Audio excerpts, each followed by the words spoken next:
In the shadows of forgotten churches, in the silence of long-abandoned abbeys, a name echoes across the void: Valak, known today as the demon nun from the Conjuring universe.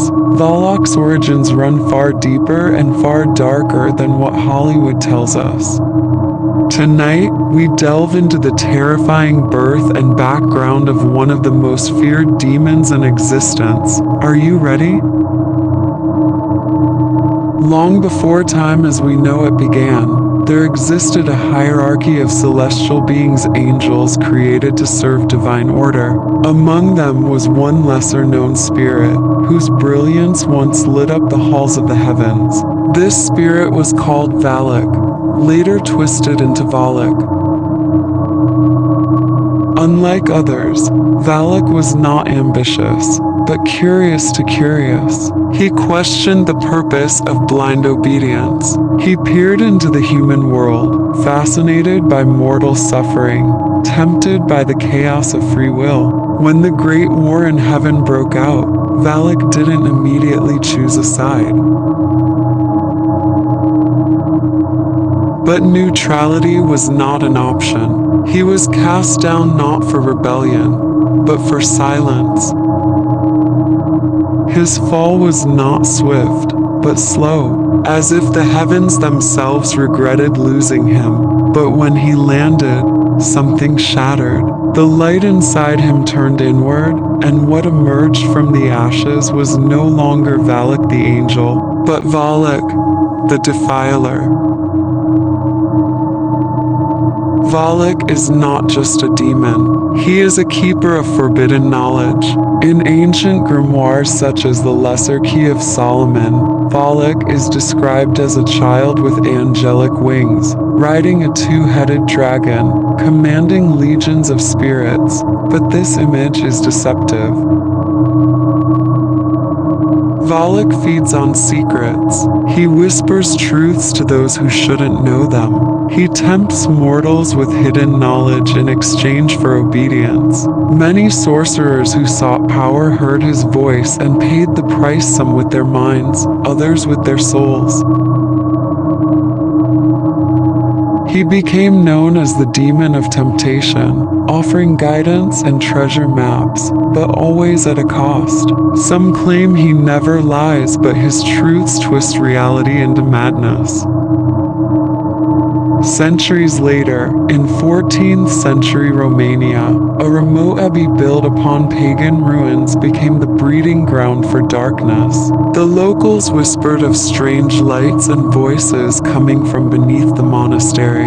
The land itself was cursed. Unbeknownst to them, a cult of monks had unearthed an ancient portal sealed by holy rites and forgotten by history. They broke the seal.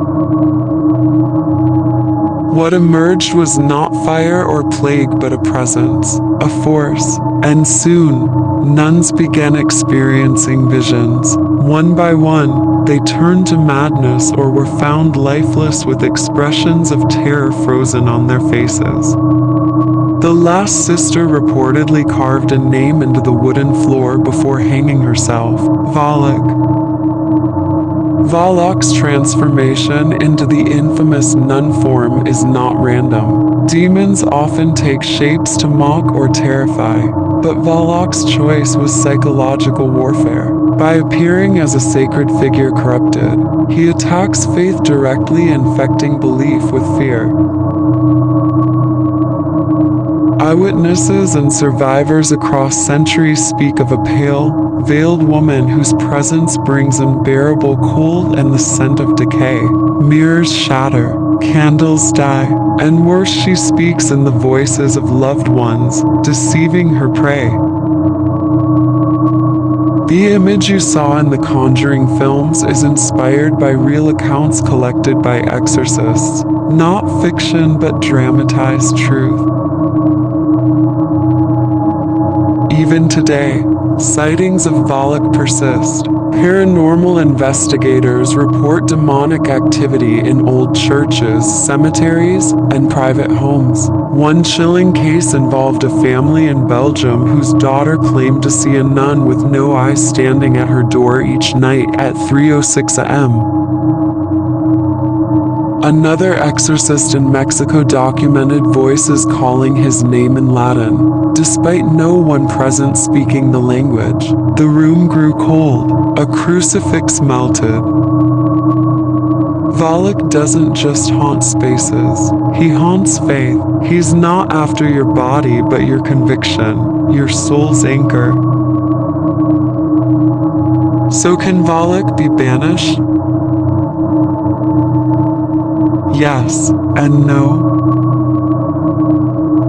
Traditional rites of exorcism, holy relics, and unwavering belief can weaken him but never destroy him. Like all demonic forces, Valak thrives on doubt. The moment you fear he exists, he already does. The most dangerous thing about Valak isn't what he does, it's what he makes you believe. So if tonight, while watching this, you feel a chill, or hear a faint whisper calling your name, don't answer. Because some names are better left unsaid.